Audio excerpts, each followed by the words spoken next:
El viaje hacia el Villorrio.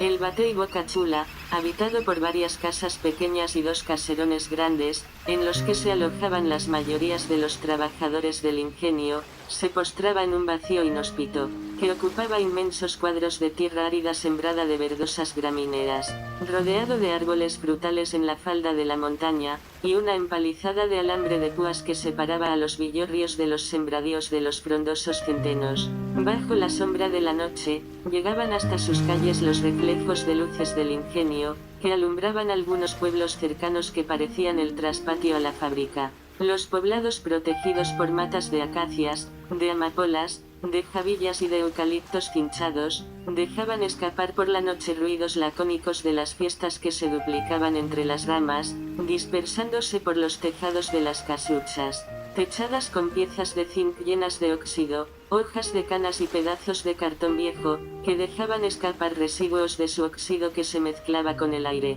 Las viviendas, en su mayoría con piso de tierra, esperaban la llegada de sus visitantes, desde tempranas horas de la mañana. Las paredes construidas con mendrugos de chiroc y tablones de cartón piedra, lamido por el serrín amarillento de la calle, manchaban los pies de los bailadores. Envuelta en una redecilla grasienta de la melaza mocata, se notaban roídas por el peso del polvo y el sucio de la parafina, otras con bloques de piedras pulidas arrastradas desde la montaña, y una parte con las paredes embarradas en cemento y restrojo de barro de los ladrillos molidos, formaban filas, una en secuencia con otra, hasta llegar a la verja detrás de la fábrica. Las más pequeñas se tapaban con las que sobresalían por su techo, en la hilera de la empalizada, separadas por unos callejones que daba con la parte trasera de la torre arquitectónica. Cada una iba haciendo contraste con las residencias de los directivos, que se notaban a poca distancia del inhóspito lugar. Varios metros después de las casas de los ejecutivos se encontraban las casetas que servían de gazebo a la entrada al Batey.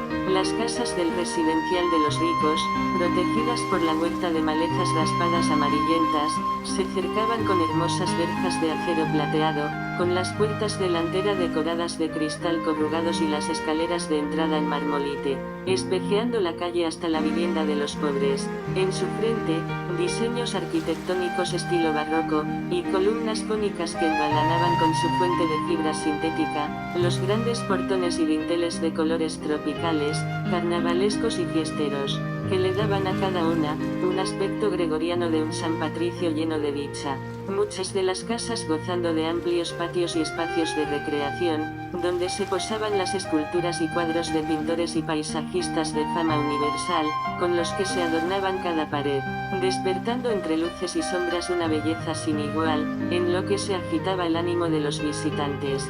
Las empalizadas de alambre que protegían los puebluchos miseros de los bateyes, la habían construidos los colonos, para evitar que sus habitantes, al llegar la noche, se dispersaran por las calles haciendo locura, con la intención de hacer contacto con las viviendas de los directivos, y con los campos de cañas en vía de corte. Muchas de las rejas, como laberintos entrelazados, llegaban hasta la entrada de la fábrica, guardando asombrosos misterios que dejaban al visitante alucinado por 2 días, algunas de ellas cubiertas de un lodo barroso más gris que amarillo, decoradas con papeles crespe de colores tropicales enrollados en forma de caracol. En ellos descansaban los troncos de los árboles, esperando que cada 6 meses hiciera la celebración, para tener la presencia de un sinnúmero de visitantes de la ciudad, que llegaban con la intención de disfrutar de la actividad mágico-religiosas, en la que se daban los grandes encuentros con los dioses del vudú, y los espíritus de los muertos.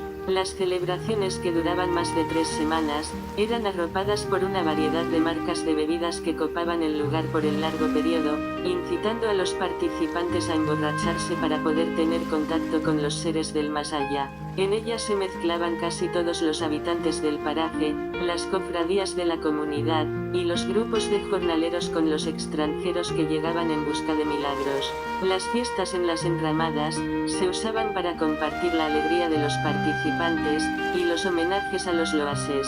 Con el crepúsculo entre las ramas de los árboles que protegían el Villorrio, Marchena comenzó a caminar por su calle, entrando por los estrechos caminos del poblado de los funcionarios, atravesando el portón de acero antes de que lo cerraran. Moviendo el cacharro entre los hoyos llegó hasta una calle, con los contenes cubiertos de agua sucia y la orilla, botando el vapor del asfalto recién pavimentado. Se estacionó por un momento del otro lado del cascajo, pisando las gramas para atravesar las empalizadas, que daba con la parte trasera de la fábrica que llegaba hasta la cañada. Con un desplazamiento cauteloso, se desmontó del vehículo del otro lado del poblado, llegando a los predios del campo de cañas que cubría desde el ingenio hasta la falda de la montaña, volviendo a recorrer con el cacharro el callejón que unía la empalizada, con la verja de acero que protegía el Villorrio. Sosteniendo el volante con presión, con su cabeza dándole vueltas, alucinada y somnámbula, motivado por los sentimientos de dolores emocionales,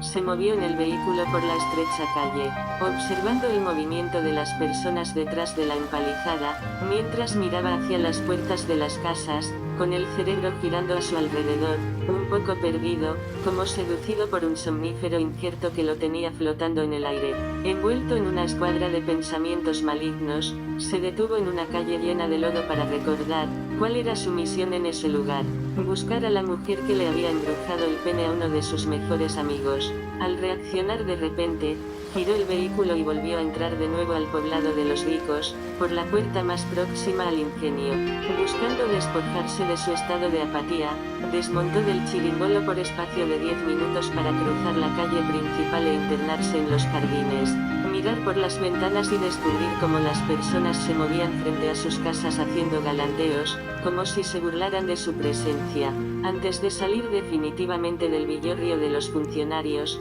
videó los rostros de los presentes, buscando la cara de la mujer que le había mencionado su amigo.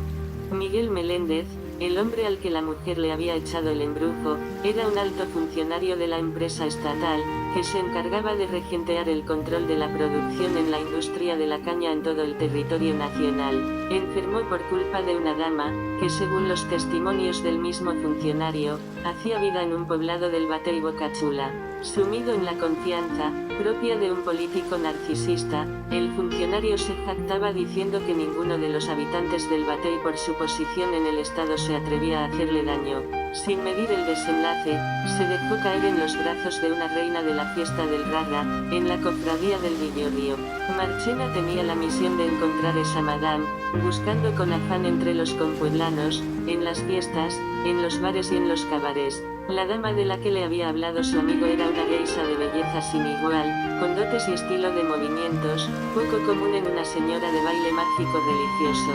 El funcionario dotaba de una edad de 50 años sobre su cabellera grisácea. Había caminado el 95% de los centros nocturnos de la capital y de alguna zona del país, en busca de una pareja para asegurarse una tranquila vejez, que no encontraba en ninguna cama. La agraciada que lograra apagar su soltería, tendría la dicha de desposar a uno de los 10 funcionarios, con más poder sobre el gobierno en todo el territorio nacional, con aspiraciones de ocupar el mando gerencial del Ejecutivo dentro de pocos años, si mejoraba su posición política, dentro del grupo que formaba el gobierno de turno. Por su condición de empresario, había llevado a Gregorio Marchena a conocer a las mayorías de los grandes políticos de la nación, hombres de gran envergadura en los negocios, en su mayoría perteneciente a la federación a la que le habían dado seguimiento, donde convergían todos los sectores económicos del país. En la presentación de Marchena a los empresarios amigos, Miguel lanzó una arenga en la que repetía que era su hermano.